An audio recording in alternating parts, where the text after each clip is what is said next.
Owners struggled with the city's reputation as a lawless frontier town. How could they convince people to live here? Boosters crafted a sophisticated marketing campaign to transform the image of Los Angeles into a semi-tropical paradise. And at the center of this vision, the palm tree.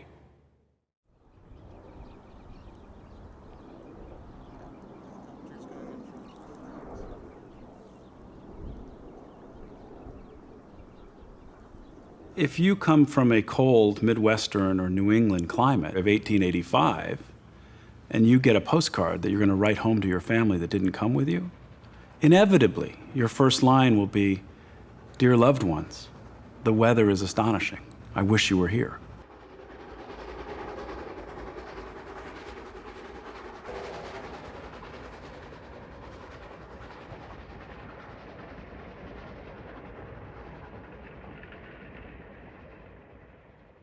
The experience of coming to California on the railroad must have been transformative and mind-blowing for those people. They've never seen a landscape like this before. Los Angeles is, compared to San Francisco, a sleepy pueblo interspersed across a huge geologic basin.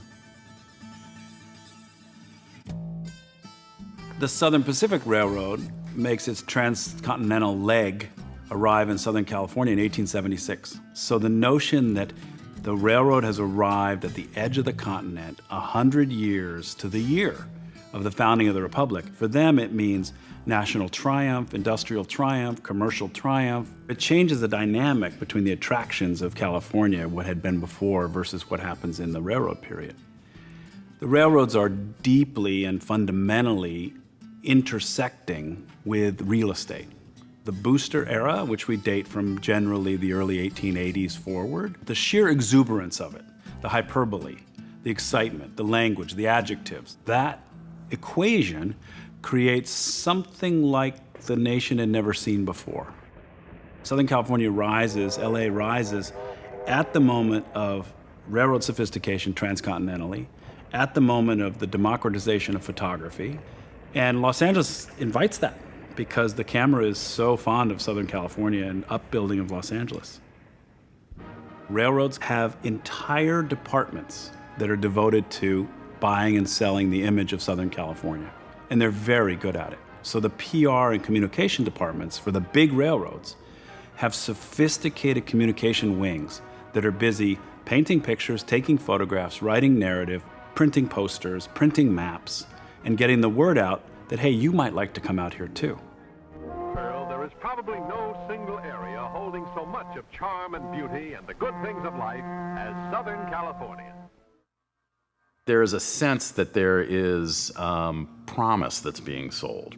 And that promise has to do with ethnic purity or a sense of escaping from the turmoil of Eastern and Midwestern cities. So there was a way that you could almost both preserve your original culture, right, where you came from, and kind of almost recreate it in this new landscape. We have the power to transform this landscape. We can impose our will upon it, and we can make it tropical if we want. We can make it look tropical if we want.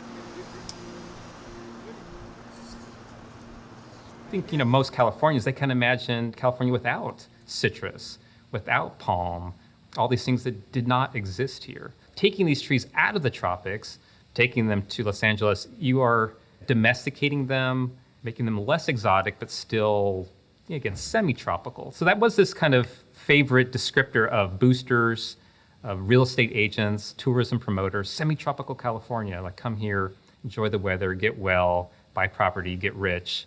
I mean, there were no palm trees in LA. They are not native to the Los Angeles basin. The Spanish are the ones who introduced palms to Southern California. They introduced date palms to the missions for fronds, for Palm Sunday. One of these date palms was uprooted, because palms are easy to uproot because they're not really trees, they're big sticks of grass, and it was put on a train and it was sent to Chicago for the World's Fair in 1893 as part of the California exhibit. So after that tree did its stint as a booster for Southern California at the Chicago World's Fair, went back on the train, and then finally it was sent to Los Angeles, where it was planted just on a street. At the close of LA's first big real estate boom in 1888, the Southern Pacific Railroad decided to remove a huge California fan palm from the old Wolfskill orchard on San Pedro Street. Big and showy to the entrance of its new downtown depot, the Arcade Station. The transplanted palm would be the first thing newcomers would see in LA, and it was meant to advertise that this city was different by nature. We all know that photographs don't lie, right? I mean, although they lie all the time. It seems to me to be a kind of origin story in that photograph because of the desire or the enthusiasm for physically constructing the landscape to meet our fantasy specifications. You see it not just, I think, in photographs, you see it in terms of citrus marketing, right? You see it in terms of the orange boxes with those labels that sort of portray the happy fruit pickers in the fields under the sun. And, you know, there's something so idyllic about something that we know is absolutely brutal. So there's this idea that even the harshness of the landscape, or even when the landscape, you know, even the physical landscape itself is somehow gentle and generous and kind. This is all made up.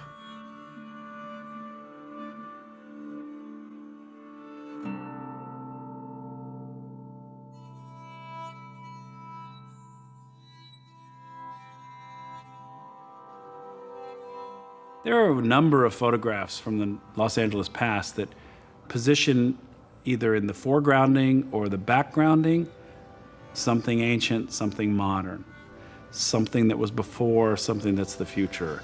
And an image that puts railroad tracks or trolley tracks in front of the San Gabriel Mission is perfect.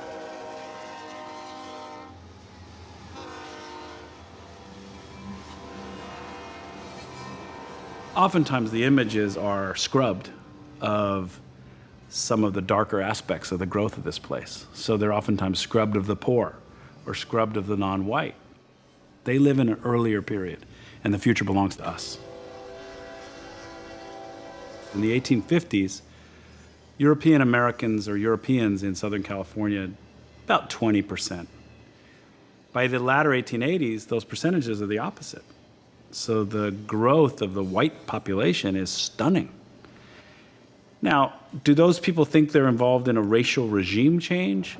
I suspect most of them don't think of it that way, but they are.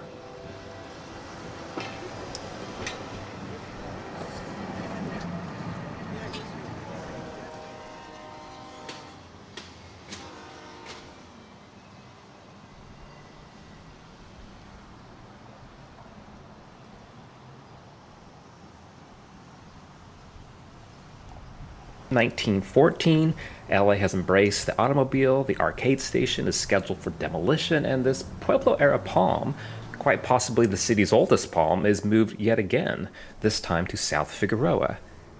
It's still there today. It's gaunt and pockmarked, kind of forgotten, but rerouted at the edge of Exposition Park, right in line with the torch of the Coliseum.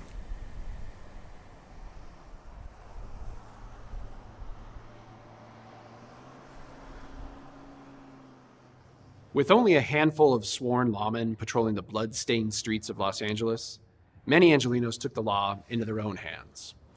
Let's drop into the world of vigilante justice and injustice in California's Wild West. When a man dies from a hanging tree, is that tree an accessory to the act or a witness? Could these magnificent and venerable forest giants be gifted with a descriptive historical tongue? How their recital would startle us. I was first out here in 1989. At that time, we were concerned that this area was all going to be developed. It's amazing that we know this very spot where the lynchings happened in 1857. And so he came up this little wash here to the first tree that was big enough and hung the two of them with no further ceremony. That's right.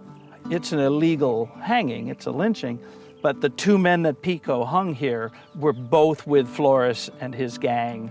Juan Flores raided a stage that was going between Los Angeles and San Juan Capistrano. This was all part of LA County at the time. As the sheriff's on his way with his small group of men, I think it was only, what, 6 or 7? 5 maybe. Yeah, and they get raided by Flores and the gang, and the sheriff is killed along with 3 other guys, so 4 guys are killed. The people who come together to create a posse include Andres Pico, from the famous Pico family. He's a Californio, and he understands that if the people are already in an excited state of concern, the avenues to justice become shortened.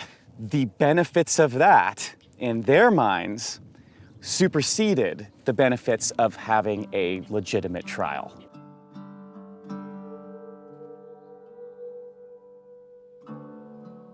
The definition of vigilantism is when a group of people act as if they are the legal authorities to carry out law and justice. Los Angeles is very remote. It is far from Mexico City, it's far from Washington, D.C., and it's far from centers of political power, judicial, legal power. So it often fell on locals to decide matters of law and justice, and in the absence of regular courts. People who are vigilantes believe they're carrying out law and order according to social norms as they see it. So they're not hiding what they're doing it publicly, and they're doing what they believe is right. Boss, you think that limb's strong enough to hold him? Yeah, I think so. He looks to me like he's most nigh all blubber anyhow. Well, this is barbaric. Well, I demand a trial.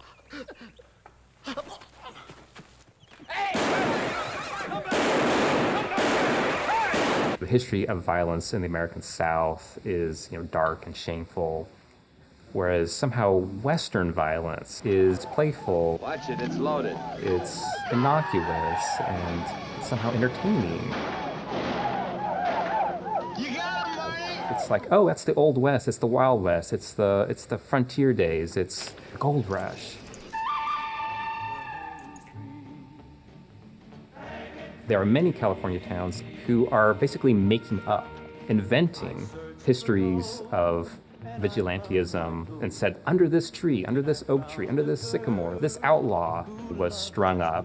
Many of these stories were completely made up. That's because they wanted the hangman's tree. It was something to be proud of. And if you go to Knott's Berry Farm, Ghost Town Village, they still had a noose hanging from a eucalyptus tree.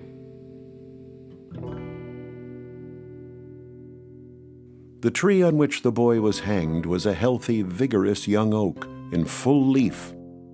In a few days, its every leaf had withered.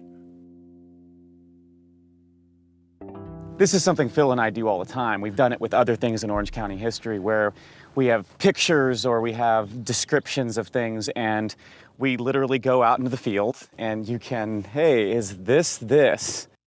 Sometimes you're very successful. You could figure out this is where they got this photograph. And when you really line it up and you see the place, it connects you more closely to the experience of the people who were there. Unlike the East Coast, where everything is hundreds of years old, here is some place where these are recent enough events that you can still have, I knew Don Meadows. Don Meadows interviewed Judge Pleasance, who reburied the bodies. It's oral tradition, but it's very good oral tradition. That, to me, is worth a lot of 300-year-old stone farmhouses in New England. Lynching is an all-American tradition. I think California has a long history of lynching. The victims of lynching were disproportionately Mexican-American and Chinese-American. And the lynching rate for Mexican-Americans in this time period was roughly equivalent to that of African-Americans in the period of Jim Crow. I had begun writing on Latino portraiture. I'm a photographer, and so I was looking for photographic images in California, 1850 to 1900. I found what I thought was a perfect example of California photography. It was a Latino man in his 20s, dressed in a corduroy suit, leaning on a bearskin rug, and when I flipped it over, it said, "Last man hanged in Los Angeles." And I realized that my whole understanding of the history of California was unclear, and so that's really how it began. Being a photographer myself, trying to tell a story without exploiting or victimizing the person that you're telling the story about is a common challenge for photographers in general. And that was part of why I removed the bodies from the images, because I didn't want it to be about re-victimizing the bodies, but to really be about thinking about the kinds of people and circumstances that allowed this to happen. A big part of the idea for the erasure was about the way that Latinos are erased from this history, and in erasing them, the way that that sort of polarizes race to black and white in the United States. California has no way of preserving empty spaces, I was told. I actually attempted to get them to record some of these sites, and they said they can mark a building, but they can't mark emptiness because there's nothing to record. So the very absence of the history generates more absence, and this erasure sort of goes on and on and on. Most of the trees commemorated as hangman's trees are not the actual trees, but there certainly were actual trees in California, and they're just perhaps part of our landscape still today, and they are there to haunt us if we want to be haunted.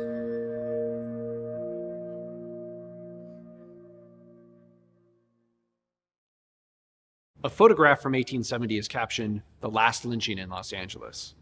But this grisly scene didn't mark the end of vigilantism. Nearly a year later, on October 24th, 1871, the streets of Los Angeles exploded in mob violence, a dark chapter in LA history known as the Chinese Massacre.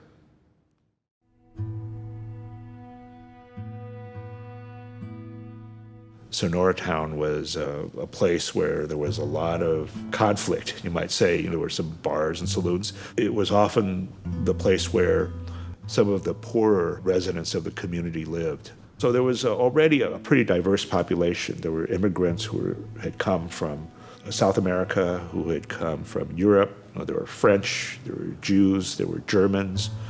So adding Chinese to the mix was not really unexpected. Because more than half of the first 44 settlers had African blood in them, they had darker skin, and the neighborhood where many of the darker-skinned people lived was called Calle de los Negros, the street of the dark-skinned ones. And the newest immigrants tended to then settle in the oldest buildings. And so the Chinese in the 1870s were concentrated in the Calle de los Negros area. One of the earliest Chinese businessmen was Dr. Jean Tong, who was welcomed in both the Chinese and the American community. Chinese had really been used to thousands of years of civil organization.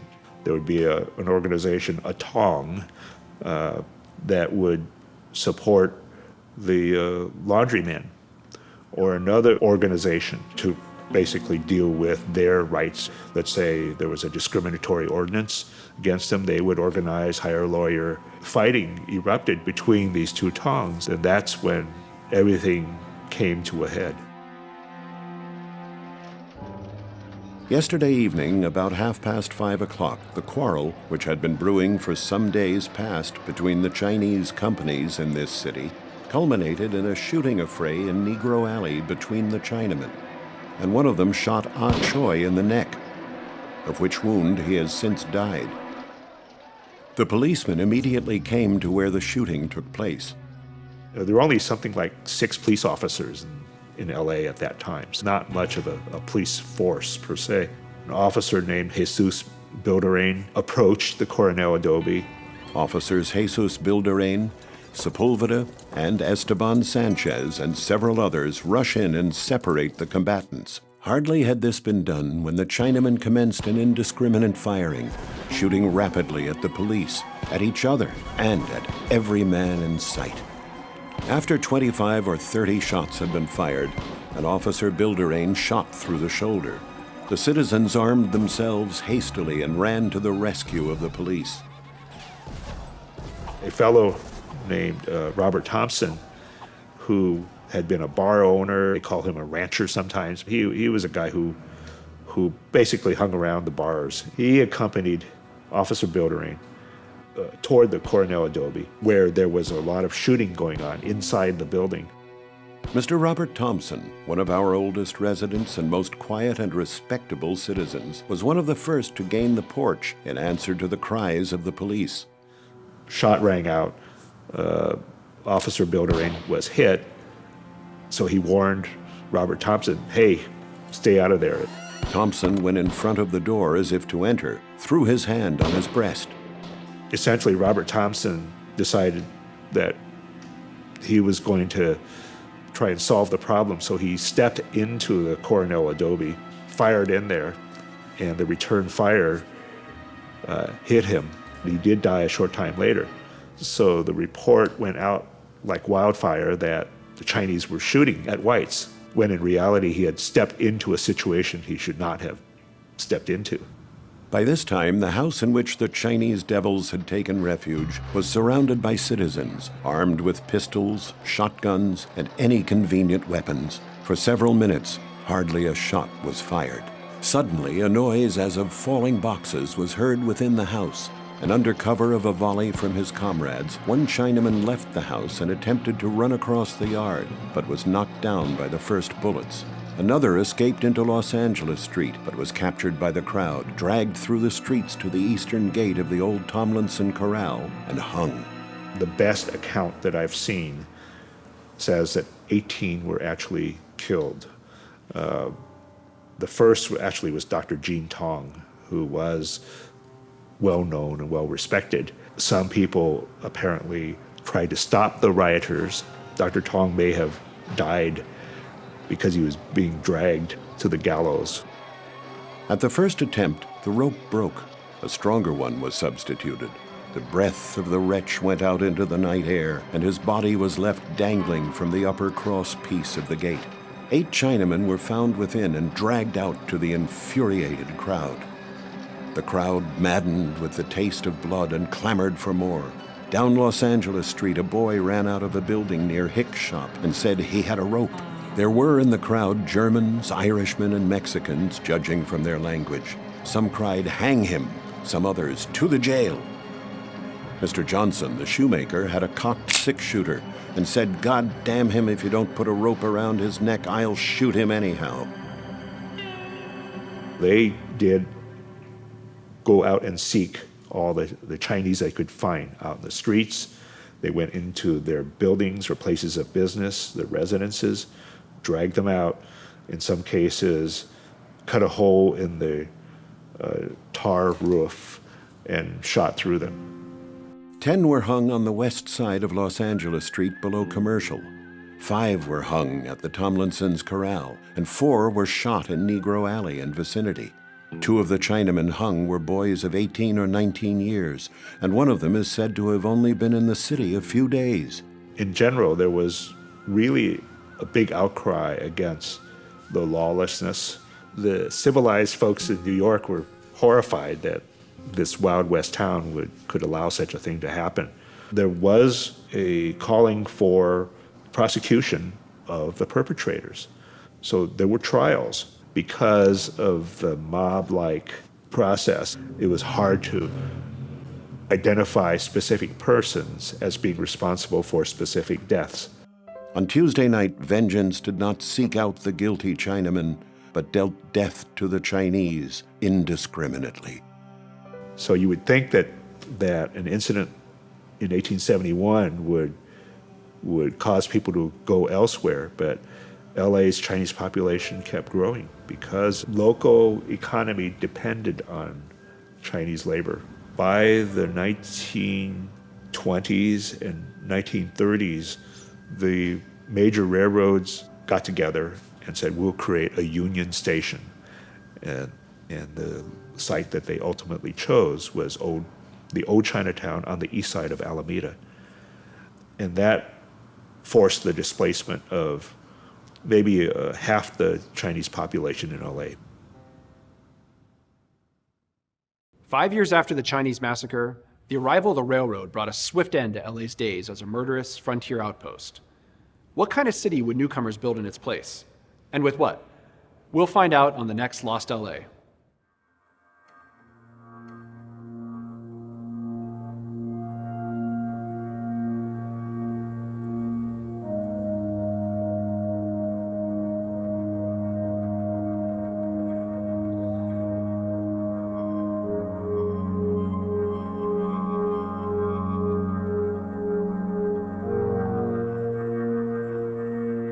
Union Bank is proud to support Lost LA.